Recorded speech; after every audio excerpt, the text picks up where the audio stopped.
आज हमारे बीच में चौधरी कृष्णपाल जी जुड़ रहे हैं, जो राष्ट्रीय जनहित संघर्ष पार्टी के प्रदेश अध्यक्ष हैं। तो हम चौधरी साहब से निवेदन करना चाहते हैं कि जो गरीब मजदूर है, काफ़ी दिनों से वो बेरोजगार है, उनको भूख से बिलख रहे हैं उनके बच्चे, उसके बारे में आप क्या कहना चाहते हैं? बिल्कुल कहेंगे प्रेमी जी। देखिए, इसके विषय में मुझे ये कहना है, हमारे देश में खाद्य सामग्री की कोई कमी नहीं है। यदि कमी है तो नेताओं की सोच में है, नेताओं के काम करने में कमी है। नेताओं को अनुभव नहीं है या जानबूझ के करना नहीं चाहते। अभी जो खाद्य सामग्री का वितरण हो रहा है वो इस प्रकार हो रहा है कि ऊपर से हमारे लिए 5 किलो या 4 किलो गेहूं मिल रहा है राशन कार्ड वाले को, जिस पर राशन कार्ड नहीं है उसको कुछ नहीं मिल रहा। 2-3 किलो चावल मिल रहे हैं, लेकिन दाल चावल और केवल गेहूं से ही गुजारा नहीं हो सकता। जब अब से पहले हमारे प्रधानमंत्री जी CAA-NPR कर रहे थे तो उसमें बार बार कह रहे थे कि हम 3 देश से हिंदुओं को अपने देश में लाएंगे। मैं ये पूछना चाहता हूँ माननीय प्रधानमंत्री जी से कि जब हमें अपने देश की जनता को ही अनाज उपलब्ध नहीं किया जा रहा, अपने देश की जनता को राशन नहीं दे पा रहे, तो जो 3 देश से और हिंदू यहाँ बसाए जाते उनको कहाँ से आप राशन मुहैया कराते? और ऊपर से यदि 5 किलो राशन आ रहा तो यहाँ तक आते आते वैसे ही वो 2-3 किलो रह जाता है, क्योंकि घोटाला ऊपर से नीचे तक है। जैसे कि सब देख रहे हैं कि अभी हमारे प्रधानमंत्री जी ने अपने फंड में PM केयर में पैसा मंगवाया और उसकी आज तक किसी को जानकारी नहीं दे रहे, जबकि वो उन्हें भी सार्वजनिक करना चाहिए। जब ये पता चल सकता है कि देश में आज कितने नए कोरोना पॉजिटिव हुए हैं, कितने मरीज ठीक हुए हैं, कितने की मृत्यु हुई है, तो इसकी जानकारी तो एक क्लिक दबाएं और वो जनता को ये बताएं जी मेरे पास 20 लाख करोड़ आ चुका है, आज 2 लाख करोड़ और आ चुका है, आज कितना आ चुका है और उसका मैंने कितना खर्च किया है। लेकिन प्रधानमंत्री जी उसको खर्च नहीं कर रहे हैं, क्योंकि प्रधानमंत्री जी ने क्या ले रखा है, एक बहाना टीवी पे आए, भाइयों बहनों मित्रों आज देश पे विपत्ति है, हमें सहयोग करो। तो जनता से सहयोग मांगते हैं। आज दुकानें बंद हुई तो जनता की हुई, बाजार बंद हुए तो जनता के हुए, फैक्ट्री बंद हुई तो जनता की हुई, आज किराया दे तो जनता दे, बिजली का बिल दे तो जनता दे, और चंदा दे तो जनता दे। जब सारी चीज जनता पे ही लाद दी, जनता पहले से ही टूटी हुई है। कई वर्षों से व्यापार बहुत डाउन थे, व्यापारी वैसे ही ले दे करके अपनी व्यापार को बचाए हुए था, ऊपर से ये अचानक आपदा आ चुकी।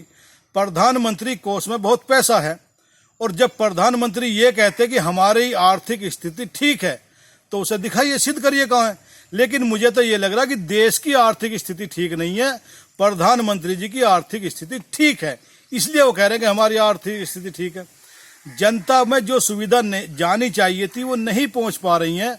हमारे PM साहब गिने चुने 5-4 हजार लोगों का पूरे देश में भला करना चाहते हैं, जो कि उनसे जुड़े रहते हैं वो अधिकतर।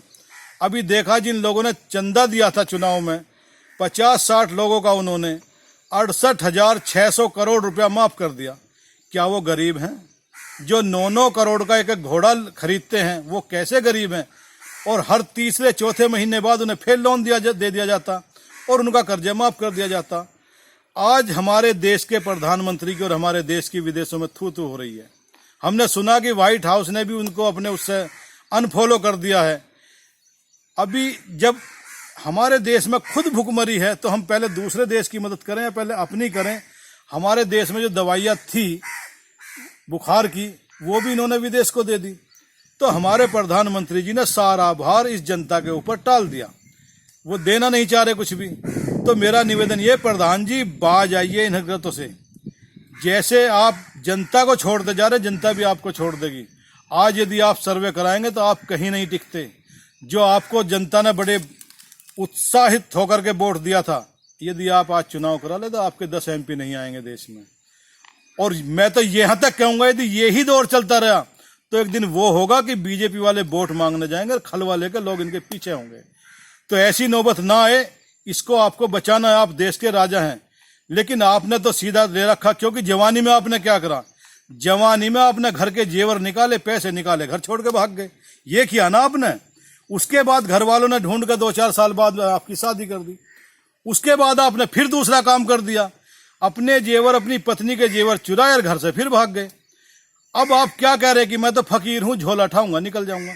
उस नीति को आप करने के लिए सोच रहे हैं, और लग भी रहा है, क्योंकि आप पैसे को देश से बाहर भिजवा रहे हैं। और जब लगेगा कि देश ने मुझे नकार दिया, मैं देश का प्रधानमंत्री नहीं चुना जा रहा हूं, तो आप तो ठल्ला उठाओगे, चले जाओगे। जब आपको इसी पे ही काम करना, जनता को क्यों मार रहे हो? फिर जनता को कह दो ना हाथ उठा के, भाई हमारे बस की नहीं, अपने आप करो। इस देश का जो किसान है अन्नदाता, उसका माड़ा सा 50,000 करोड़ रुपया आप माफ नहीं कर सकते। पूरे देश का किसान खुशहाल हो जाएगा, 50,000 करोड़ तो माफ करना, 68,600 करोड़ से तो घना कम होगा वो। लेकिन आप किसान को, मजदूर को, छोटे व्यापारियों को कुछ देना ही नहीं चाहते। तो प्रधानमंत्री जी बाज आइए इन हरकतों से। जनता देश की बहुत नाराज है। आज देश में ये हाल हो गया, जो बीड़ी सिगरेट पीने वाले भी हैं वे भी धक्के खाते फिर रहे हैं। वो कह रहे हैं भाई साहब 10 रुपए वाला मंडल 30 का मिल रहा, ब्लैक से मिल रहा। तम्बाकू खाते हैं वो खैनी वाला पुड़िया वाला जो लोग, वो कह रहे जी 7-8 की पुड़िया हमें 20-20 की मिल रही है। जो हमारे कुछ भाई वाइन का भी सेवन करते हैं, वाइन वो आज भी ले रहे हैं। उसमें हो क्या रहा है, अभी कई चैनल वाले पकड़े गए, कई बीजेपी के बड़े नेता पकड़े गए, उनमें भारी मात्रा में शराब पकड़ी गई है। सत्ताधारी लोग ही आज शराब को ब्लैक में बेच रहे हैं। और जो ठेके बंद हो चुके हैं, उन ठेकेदार भी ठेका को रात बेरात को खोल के थोड़ी बहुत बोतल निकाल करके ब्लैक कर रहे हैं। और आपकी सारी जानकारी में है ये। अभी कई बार पुलिस वालों ने भी छापे गेरे हैं, पकड़े गए हैं, सस्पेंड भी हुए थाने वाले, सारी बातें हो रही हैं। लेकिन आपको जनता की तरफ बिल्कुल ध्यान नहीं है। जनता की तरफ ध्यान कीजिए। जब आपके परचून की दुकानें खुल सकती हैं, तो उसी पे बीड़ी सिगरेट भी बिकती आई है, वो भी बिकनी चाहिए, लोगों को राहत मिलनी चाहिए। लेकिन आप तो जो चाहे उसको खोल देते हैं, जिसको चाहे उसे बंद करते हैं। अभी आपने लॉकडाउन का पालन करवाने के बहुत प्रयास किए। हमारी पुलिस बहुत ईमानदारी से काम कर रही है। इस टाइम नगर पालिका कर्मचारी बधाई के पात्र हैं। ये सब जो काम कर रहे हैं, चाहे वो सफाई कर्मचारी, वो वास्तव में अपनी जान जोखिम, जान हथेली पे लेकर काम कर रहे हैं, वो लोग सब बधाई के पात्र हैं। चाहे वो डॉक्टर हैं, चाहे नर्स हैं, चाहे अन्य कोई भी हो, वे सब ईमानदारी से काम कर रहे हैं। प्राइवेट डॉक्टर बिल्कुल भी काम नहीं कर रहे। प्राइवेट डॉक्टरों की भी आपको डिग्री खत्म कर देनी चाहिए। हमारे देश में 70-80% गरीब व्यक्ति वो है जो कि मोहल्ले में परचून की दुकान से गोली लेकर के, जो आरएमपी डॉक्टर हैं, छोटे डॉक्टर हैं, उनसे 2-4, 10-5 रुपए की दवाई लेकर के ठीक हो जाते हैं। आज आरएमपी डॉक्टर जो है वो भागे फिर रहे हैं, बेचारे डरे हुए हैं, वे दुकानें बंद करे हुए हैं, कहीं छापा ना पड़ जाए। तो जो गरीब लोग हैं उनको वहाँ 10-20 रुपए में इलाज होना बंद हो गया है। और जो बड़े डॉक्टर हैं 400, 500, 1000 रुपए फीस लेते हैं, वो दुकानें बंद करे हुए हैं। तो वो कोरोना से कम मरेंगे। आप सर्वे करा लिए, छोटी मोटी बीमारियों से ज्यादा मरेंगे।